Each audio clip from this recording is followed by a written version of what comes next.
அன்பான இறைமக்களே, உங்கள் அனைவருக்கும் அன்பின் வாழ்த்துக்கள். இன்று நாம் மன்னிக்கிறவர்களுக்கு ஆசீர்வாதங்கள் உண்டு என்ற தலைப்பில் தியானித்து நம் ஆண்டவரிடம் அன்றாடி ஜெபிக்க இருக்கிறோம். நீங்கள் ஒருவனை மன்னித்தால் நானும் அவனை மன்னிக்கிறேன். நான் மன்னிக்க வேண்டியது ஏதாவது இருந்தால் அதை உங்கள் பொருட்டு கிறிஸ்துவின் முன்னிலையில் மன்னித்து விட்டேன். இவ்வாறு சாத்தான் நம்மை வஞ்சிக்க இடம் கொடுக்க மாட்டோம். அவனது சதித்திட்டம் நமக்கு தெரியாதது அல்ல. 2 கொரிந்தியர் அதிகாரம் 2 இறைவார்த்தை 10 முதல் 11 இவ்வாறாக கூறுகிறது. மனிதனாக அவதரித்த இறைவனாம் இயேசு தாழ்மையுள்ளவராகவே பணி செய்தார். எனவேதான் அவர் அனைவரையும் மன்னித்து அன்பு கூர்ந்தார். இறைவனே தாழ்மையுள்ளவர் என்பது நமது நினைவில் நிற்க வேண்டும். அப்போதுதான் நாம் தாழ்மையுடன் வாழ முடியும். மற்றவர்களை நாம் மன்னிக்கவில்லையெனில் சாத்தான் நம்மை வஞ்சித்து விடுவான். அவன் நம்மை ஆட்கொண்டு விடுவான் என்ற உண்மை நமக்கு மிக பெரிய எச்சரிப்பாகும். எங்களுக்கு தீமை செய்தவர்களை நாங்கள் மன்னிப்பது போல எங்கள் பாவங்களை மன்னித்தருளும் என்று ஜெபிக்க நம் ஆண்டவர் இயேசு நமக்கு கற்பித்தது நாம் அளவற்ற நன்மைகளை பெற்றுக்கொள்வதற்கு ஆகும். கிறிஸ்து ரத்தம் சிந்தி தம் அருள் வளத்திற்கு ஏற்ப நமக்கு மீட்பு அளித்துள்ளார் என்று எபேசியர் 1:7 நாம் வாசிக்கிறோம்.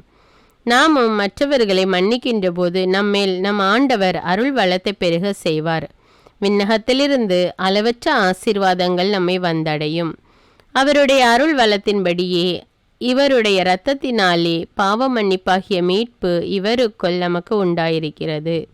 இயேசு தம்முடைய விலையேறப்பெற்ற இரத்தத்தினால் நம்மை மீட்டு அன்பு செய்கிறார். நாமும் நமக்கு தீங்கிழைத்தவர்களை மன்னித்து அன்பு செய்ய வேண்டும் என்று அவர் எதிர்பார்க்கிறார். மன்னிக்கின்ற போது எண்ணற்ற ஆசீர்வாதங்கள் நமக்கு உறுதியளிக்கப்படுகிறது.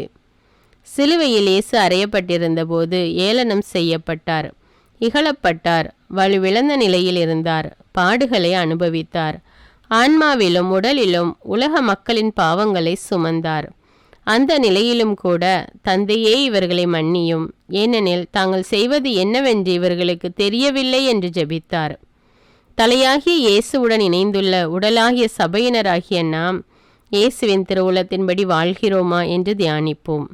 நாம் மற்றவர்களுக்கு எதிராக ஒன்றும் செய்யாத நிலையில் மற்றவர்களுக்கு நம்மீது மனத்தாங்கள் இருந்தாலும் கூட நாம் முதலில் சென்று அவர்களுடன் நல்லுறவு ஏற்படுத்தி கொள்ள வேண்டுமென இயேசு நம்மை அழைக்கிறார். அதை நாம் மத்தேயு அதிகாரம் 5 இறைவார்த்தை 23-24 வாசிக்கிறோம். நீங்கள் உங்கள் காணிக்கையை பலிபீடத்தில் செலுத்த வரும் பொழுது உங்கள் சகோதர சகோதரிகள் எவருக்கும் உங்கள் மேல் ஏதோ மனத்தாங்கள் உண்டென அங்கே நினைவுற்றால் அங்கேயே பலிபீடத்தின் முன் உங்கள் காணிக்கையை வைத்துவிட்டு போய் முதலில் அவரிடம் நல்லுறவு ஏற்படுத்தி கொள்ளுங்கள். பின்பு வந்து உங்கள் காணிக்கையை செலுத்துங்கள். மற்றவர்களுடன் நல்லுறவு ஏற்படுத்தி கொள்ளாத நிலையில் நாம் ஆலயத்திற்கு செல்கின்ற தகுதியை கடவுளின் பார்வையில் இழந்து விடுகிறோம். இது நாம் விண்ணரசை அடைய முடியாது என்பதற்கான எச்சரிக்கையாகும். நாம் எந்த மோசமான நிலையில் இருந்தாலும் நம் ஆண்டவர் இயேசுவை நம் மீட்பராக ஏற்று விசுவசித்தால் போதும். அவருடைய வார்த்தையின் உண்மையை உணர்ந்து வாழும் வல்லமையை அவர் நமக்கு தருகிறார். அவரையே சார்ந்து கொள்ளுவோம். அவரிடம் முழுமையாக சரணடைவோம். கிறிஸ்து இயேசுவோடு இணைந்திருப்போருக்கு இனி தண்டனை தீர்ப்பே கிடையாது என்ற கடவுளின் வாக்குறுதிக்கு நாம் எவ்வளவு நன்றி சொல்ல வேண்டும் என்பதை உணர்ந்து கொள்ள வேண்டும். மத்தேயு அதிகாரம் 18 இறைவார்த்தை 21 முதல் 35 கூறப்பட்டுள்ள மன்னிக்க மறுத்த பணியாள் உவமையில் பல உண்மைகள் கூறப்பட்டிருந்தாலும் மன்னிப்பை குறித்த உண்மையை நாம் உணர்ந்து விடுதலை அடைவது முக்கியமானதாகும். அரசர் ஒருவர் தன்னிடம் 10,000 தாலந்துகள் கடன்பட்டிருந்த தன்னுடைய பணியாளர் ஒருவரை மன்னித்து விடுதலை செய்தார். 10,000 தாலந்துகள் என்பது அந்த பணியாளர் திரும்ப செலுத்த இயலாத மிகப்பெரிய தொகையாகும். ஆண்டவராகிய இயேசு கிறிஸ்து விலையேற பெற்ற தனது தூய இரத்தத்தால் நம்மை மீட்டுள்ளார். எனவே நாம் பாவக்கடனிலிருந்து விடுதலை பெற்றிருக்கிறோம். மன்னிக்கப்பட்ட பணியாளர் தன்னிடம் 100 தெனாரியம் கடன்பட்டிருந்த தன்னுடைய உடன் பணியாளரை மன்னிக்க மனதில்லாமல் சிறையில் அடைத்தான். அதனால் அரசர் சினங்கொண்டு அனைத்து கடனையும் அடைக்கும் வரை அப்பணியாளரை வதைப்போரிடம் ஒப்படைத்தார். தன்னுடன் பணியாளர் தர வேண்டிய சிறிய கடன் தொகையை இப்பணியாளர் மன்னிக்கவில்லை என்று அரசர் அறிந்த பொழுது மிக பெரிய தொகைக்கு தான் அளித்த மன்னிப்பை அப்பணியாளருக்கு ரத்து செய்துவிட்டார். நாம் மற்றவர்களை முழுமையாக மன்னித்து அன்பு செய்தால் மட்டுமே நாம் நம் ஆண்டவர் இயேசுவிடமிருந்து பெற்றுக்கொண்ட பாவ மன்னிப்பு முழுமையடைகிறது என்பது எவ்வளவு முக்கியமான உண்மை. ஒருவருக்கொருவர் நன்மை செய்து பரிவு காட்டுங்கள். கடவுள் உங்களை கிறிஸ்து வழியாக மன்னித்தது போல நீங்களும் ஒருவரை ஒருவர் மன்னியுங்கள் என்று மறைநூல் நம்மை அழைக்கிறது. நாம் மற்றவர்களை மன்னிப்பது விண்ணக தந்தையிடமிருந்து நம்முடைய பாவங்களுக்காக மன்னிப்பை பெற்றுக்கொள்வதற்கும் ஜெபத்தில் கேட்பதையெல்லாம் பெற்றுக்கொள்வதற்கும் மிகவும் அடிப்படையானதாகும் என்று மார்க்கு அதிகாரம் 11 இறைவார்த்தைகள் 24 முதல் 26 படிக்கிறோம். நீங்கள் இறைவனிடம் வேண்டும் போது எவற்றையெல்லாம் கேட்பீர்களோ அவற்றை பெற்றுவிட்டீர்கள் என நம்புங்கள். நீங்கள் கேட்டபடியே நடக்கும். நீங்கள் வேண்டுதல் செய்ய நிற்கும் போது யார் மேலாவது நீங்கள் மனத்தாங்கல் கொண்டிருந்தால் மன்னித்து விடுங்கள். அப்போது உங்கள் விண்ணக தந்தையும் உங்கள் குற்றங்களை மன்னிப்பார். ஆம் அன்பார்ந்தவர்களே, மன்னிப்பை பற்றி மிக அருமையாக அறிந்து கொண்டோம். நாமும் பிறரை மன்னித்து நம்முடைய பாவங்களுக்கும் மன்னிப்பு பெற்று ஆண்டவருடைய ஆசீரை பெற்றுக்கொள்வோம். இப்பொழுது என்னோடு இணைந்து மன்றாடுங்கள். எங்கள் விண்ணக தந்தையே, கர்த்தாதி கர்த்தரே, யாரும் அணுக முடியாத ஒளியில் வாசம் பண்ணுகிறவரே, அச்சத்தோடு ஆண்டவரை வழிபடுங்கள், நடுநடுங்குங்கள், அவர் முன் அகமகிழுங்கள் என்ற இறை வார்த்தையின்படியே உமது திருமுன் இருக்கும் எங்கள் மேல் இரக்கமாயிரும்.